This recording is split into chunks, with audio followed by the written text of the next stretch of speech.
Hi everyone, Jesse here with Canine Perspective with another video. This video is regarding why we don't use the vibration setting when training a dog. The simple answer is the vibration is just a flat sensation.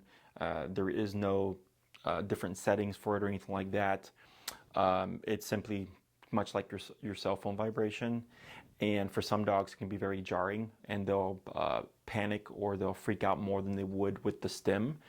Because with the stim, you know, with the make of e-collars that we use, we have 127 respective levels, 1, 2, 3, 4, 5, 6, all the way up to 127. So it can come across the dog much more subtly. So it's not like this just big jarring sensation. So with this particular case, this client, during the consult, she had come from another trainer. They had did e-collar training before, and then in her consultation form, she had noted that the dog had was becoming more aggressive. So to read here the notes that she provided, we have a reason for reaching out: extreme aggressive behavior, which is getting worse, guarding, leash reactivity, and separation anxiety. Previous training, yes, we liked him, but Teddy did not react well to his methods and actually became more aggressive after working with him. We would like to discuss this during the consultation. So the previous trainer also used the e-collar, and then just to note to everybody that e-collar is my favorite tool. I believe it to be the best tool, but it's only as good as the person that's teaching it to you, the methodology that they're using, their understanding of it. And in my opinion, a lot of trainers out there don't really understand e-collar and how to appropriately train a dog with it. So with the previous trainer, as I just read, the dog was seemingly getting worse. The client noted this during the consultation, which I will provide the footage. So the main reason is because it's such a jarring sensation to the dog, there is no way or means of toning it down or subtly introducing it to the dog. It's just like, here it is, that it can freak a dog out more, and it creates or puts the dog under more stress without having the ability to help the dog resolve the stress. And with remote collar, we can, yes, the dog, or I'm not sure with remote collar, with stim or the nick function, the actual physical muscle contraction, yes, the dog will go under stress, but one, we can introduce it more subtly. We always start low and we work our way up.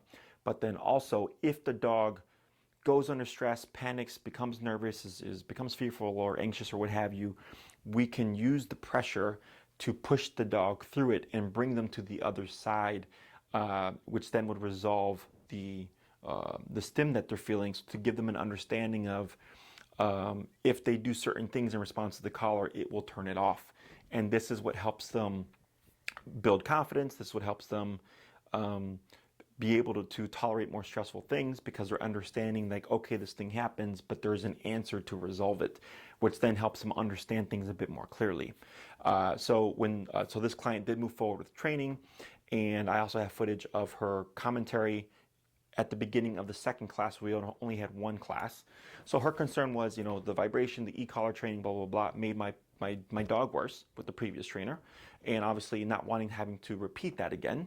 And then I explained to her about pretty much the same thing of the vibration is not how we train. We don't suggest it. It can, make dogs worse, or dogs don't really fully understand it well. And we train only using the stim or nick function. So she had her first class. We did the training with the stimulation and worked the dog through things. And then she comes back class 2 and gives her commentary of like, wow, this is like jaw dropping in terms of the change in my dog's behavior. And it's all because of the psychology that we use to teach the dog what the e-collar is. Okay, so it's not just the tool itself, it's also how you're using the tool, how you're understanding the tool, how your dog is perceiving and understanding the tool. It gets a little bit more complex, but the idea is simple once you understand it. So I'm going to show you guys her commentary, and then at the end of it, you're going to see her commentary after just having one class and just the drastic change in her dog's behavior. And this is why we train using the methods that we use, because they're very effective and efficient methods that provide very drastic results to our clients. So I'm Jesse with Canine Perspective. Enjoy the rest of the video. So we worked with another dog trainer for a while that our neighbor had recommended. And I did really like him and everything. It's just, I never got an explanation like that, so I'm already feeling a lot better. But I feel like in a lot of ways, Teddy's aggressiveness or whatever, nervousness and whatever got significantly moved. So like right there. Yeah. So we used the, not the run collar, the e-collar Okay. with him for that training.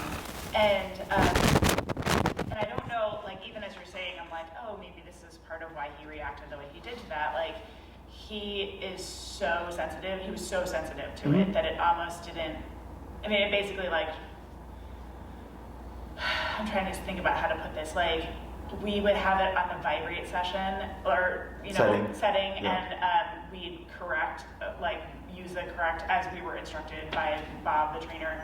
And he would just immediately tail between his legs, run and hide. Yeah. Like it was so like, we couldn't even have it on like an actual static session. Yeah.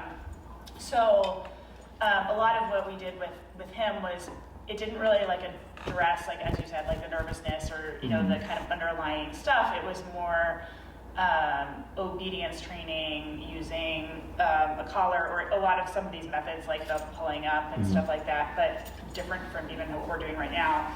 And I mean, Teddy generally will sit when I ask him to sit, go down. It's when he's having these moments that he just ignores everything I'm saying. So we tried that sort of obedience approach, if you will, using those kind of tools. We just didn't really see results in trying to change the behavior that we were looking to change. And I can explain all that stuff. Yeah, I and know it's like I don't mean to say anything, bad about the instructor or whatever. I'm sure he would have been fine for a totally normal, not nervous dog. But we felt like, especially after that training session, those training sessions, he almost seemed to get more nervous and aggressive. Yeah. So the weather, I think it got really cold this past week too, right? Did it get cold really cold this past week? It rained one day, and we still walked in the rain. That was the day we did one. Okay. And then, but it is I feel like it's just jaw-dropping, the difference on walks. He,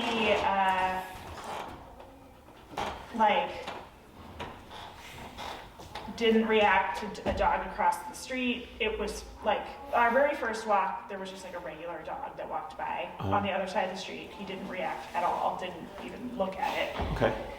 And then our second walk, there was a dog behind a fence, and that was the time I did it for that to get him back, and then I had to turn it up a little, and then he fell right back in line. And then but then literally every other time that we either passed a dog or joggers that were jogging came around a corner or something and I didn't see them, he didn't even react at all.